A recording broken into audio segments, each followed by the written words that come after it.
विद्यार्थियों, कक्षा 7वीं की हिंदी पुस्तक बसंत, जिसका दूसरा अध्याय दादी माँ। तो चलिए पाठ प्रारंभ करते हैं। कमजोरी ही है अपनी, पर सच तो यह है कि जरा सी कठिनाई पड़ते बीसों गर्मी, बरसात और बसंत देखने के बाद भी मेरा मन सदा नहीं तो प्राय अनमना सा हो जाता है। मेरे शुभ चिंतक नित्र मुँह पर मुझे प्रसन्न करने के लिए आने वाली छुट्टियों की सूचना देते हैं और पीठ पीछे मुझे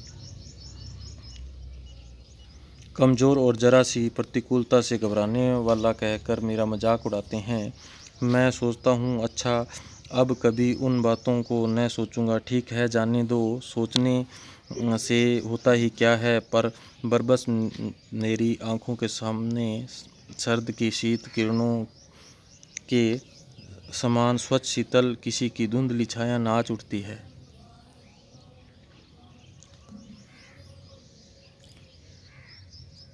मुझे लगता है जैसे ग्वार के दिन आ गए हैं। मेरे गांव के चारों ओर पानी ही पानी हिलोरे ले रहा है। दूर के सिवान से बहकर आए हुए मोथा और साई की अंधगली घासें, गेहूर और वन प्याज की जड़ें तथा नाना प्रकार की बरसाती घासों के बीच सूरज की गर्मी में खोलते हुए पानी में सड़कर एक विचित्र गंध छोड़ रहे हैं। गंध का अर्थ होता है बदबू। तो ये कवि कहते हैं कि पीठ पीछे क्या करते हैं, उसकी मजाक उड़ाते हैं और सामने क्या है, उसके सामने क्या है, प्रसन्नता दिखाते हैं। इनके कवि शिव प्रसाद सिंह कहते हैं कि पीठ पीछे क्या है, मजाक उड़ाते हैं और सामने क्या करते हैं, इसकी प्रसन्नता करते हैं। और उन आगे गाँव का वर्णन, अपने गाँव का वर्णन करते हुए कहते हैं कि बरसात के दिन आ गए हैं और अधगली घासें और गेहूर और उन प्याज की जड़ें, बहुत प्रकार के घासों के बीच सूरज की गर्मी आदि खोलते हुए पानी में सड़कर क्या हो जाते हैं, इनकी बदबू आने लग जाती है। चलिए आगे बढ़ते हैं। रास्तों में कीचड़ सूख गया है और गांव के लड़के किनारों पर झाग भरे जलाशयों में धमाके से कूद रहे हैं। अर्थात क्या कर रहे हैं, वो बारिश हुई है, बारिश होने के बाद में वो क्या करते हैं, कीचड़ जो सूख गया है या रास्तों में जो कीचड़ है और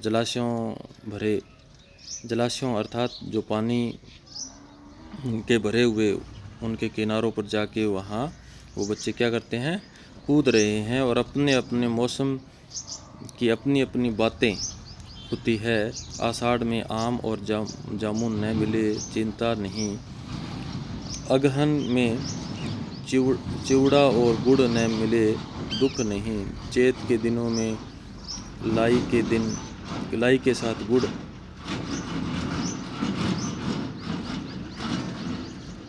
की पट्टी न मिले अफसोस नहीं, पर ग्वार के दिनों में इस गंधपूर्ण झाग भरे जल में कूदना न हो तो बड़ा बुरा मालूम होता है। मैं भीतर हुड़क रहा हूँ, एक दिन ही तो कूद सका था, नहा धोकर बीमार हो गया। हल्की बीमारी न जाने क्यों मुझे अच्छी लगती है, थोड़ा थोड़ा ज्वर हो। ज्वर का अर्थ होता है बुखार। कवि कहता है कि बारिश में ने उस गंधपूर्ण झाग भरे जल में कूदना बहुत प्रिय लगता है, अच्छा लगता है। और अगर हल्की बीमारी अर्थात हल्का बुखार न हो तो अच्छा नहीं लगता। सर में साधारण दर्द और खाने के लिए दिन भर नींबू और साबू, लेकिन एक बार ऐसी चीज़ नहीं थी। ज्वर तो चढ़ता ही गया। ज्वर का अर्थ बुखार। रजाई पर रजाई और उतरा रात 12 बजे के बाद। वो कहता है कि एक रजाई ली, उसके बाद में दूसरी, और उतरा बुखार वो भी क्या है, रात के 12 बजे। दिन में मैं चादर लपेटे सोया था। दादी माँ आई, शायद नहाकर आई थी उसी जाग वाले जल में।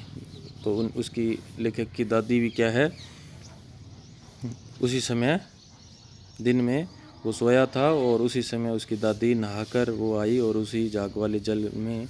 पतले दुबले स्नेह सने शरीर पर सफ़ेद किनारीहीन धोती, सन से सफ़ेद बालों के सिरों पर सधे टपके हुए जल की शीतलता आते ही उन्होंने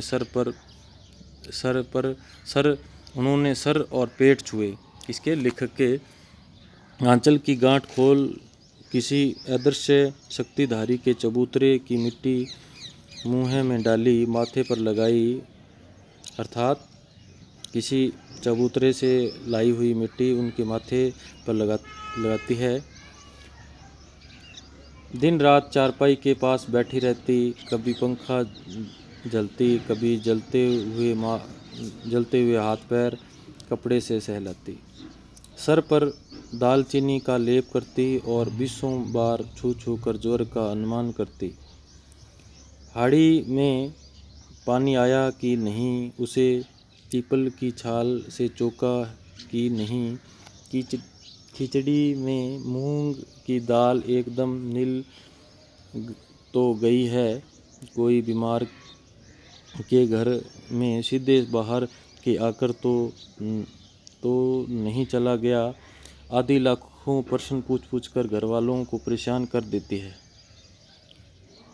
दादी माँ को गंवई गांव की 50 किस्म की दवाओं के नाम याद थे। गांव में कोई बीमार होता उसके पास पहुंचती और वहाँ भी वही काम, हाथ छूना, माथा छूना, पेट छूना। फिर भूत से लेकर मलेरिया, सरसाम, निमोनिया तक का अनुमान विश्वास के साथ सुनाती। महामारी और विषुचिक्का के दिनों में रोज़ सवेरे उठकर स्नान के बाद लवंग और गुड़ मिश्रित जलधार, गुग्गल और धूप सफाई कोई उनसे सीख ले। दवा में देर होती, मिश्री या शहद खत्म हो जाता, चादर या गिलाफ नहीं बदले जाते तो वे जैसे पागल हो जाते। बुखार तो मुझे अब भी आता है, नौकर पानी दे जाता है, मेष महाराज अपने मन से पकाकर खिचड़ी या साबू, डॉक्टर साहब आकर नाड़ी देख जाते हैं और कुनीन मिक्सचर की शीशी की तिताई के डर से बुखार भाग भी जाता है। पर न जाने क्यों ऐसे बुखार को बुलाने का जी नहीं होता। तो ये बच्चों दूसरा अध्याय आगे हम पढ़ेंगे दूसरी भाग में। तब तक के लिए धन्यवाद। जय हिंद, जय भारत।